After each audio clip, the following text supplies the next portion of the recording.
കോടികളുടെ തട്ടിപ്പ് നടന്ന പ്രവാസി ഗ്രൂപ്പ് ഓഫ് കമ്പനിയുടെ ചാവക്കാടുള്ള കോർപ്പറേറ്റ് ഓഫീസിൽ ക്രൈംബ്രാഞ്ച് പരിശോധന.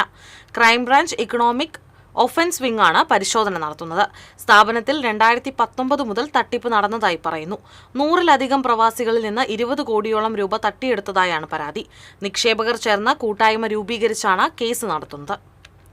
കൂടുതൽ വിവരങ്ങളുമായി ചാവക്കാട് നിന്ന് ഹാരിസ് ചേരുന്നു. ഹാരിസ്, നിലവിൽ പരിശോധന പുരോഗമിക്കുകയാണോ?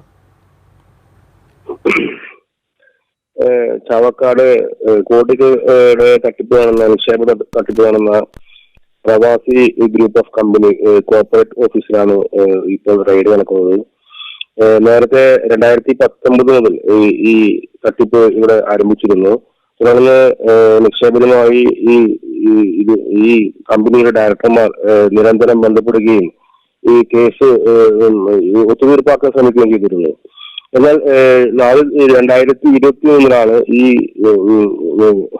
ഇവിടെ നിക്ഷേപം നടത്തിയ ആളുകൾ ചേർന്ന് കേസ് നടത്തുകയും നിലവിൽ ക്രൈംബ്രാഞ്ചിനും പിന്നീട് ഇഡിക്കും അവർ ഇതിന്റെ പരാതി നൽകുകയാണ്. ഇതേ തുടർന്നാണ് സംസ്ഥാന ക്രൈംബ്രാഞ്ച് എക്കണോമിക് ഒഫൻസ് ഇന്ന് രാവിലെ മുതൽ പരിശോധന ആരംഭിച്ചത്.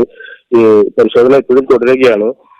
ഏതാണ്ട് ക്രൈംബ്രാഞ്ചിന്റെ പരാതിയിൽ 20 കോടിയോളം രൂപയാണ് തട്ടിപ്പ് നടന്നതെന്ന് പറയുന്നുണ്ടെങ്കിലും നിക്ഷേപം പറയുന്നത് ഏതാണ്ട് 30 കോടിയിലധികം രൂപയുടെ തട്ടിപ്പ് നടന്നു എന്നാണ് പറയപ്പെടുന്നത്. ഇതിൽ കുറി നടത്തിയും നിക്ഷേപം സ്വീകരിച്ചും അതുപോലെ തന്നെ ഗോൾഡ് ലോക്കറിൽ വെച്ചും അത്തരത്തിലുള്ള തട്ടിപ്പാണ് നടന്നതെന്ന് നിക്ഷേപർ പറയുന്നത്. ശരി ഹാരിസ്, കോടികളുടെ തട്ടിപ്പ് നടന്ന പ്രവാസി ഗ്രൂപ്പ് ഓഫ് കമ്പനിയുടെ ചാവക്കാടുള്ള കോർപ്പറേറ്റ് ഓഫീസിൽ ക്രൈംബ്രാഞ്ച് പരിശോധന. രാവിലെ മുതൽ തുടങ്ങിയ പരിശോധന ഇപ്പോഴും പുരോഗമിക്കുന്നു. വിവരങ്ങളാണ് ഹാരിസ് നൽകിയത്.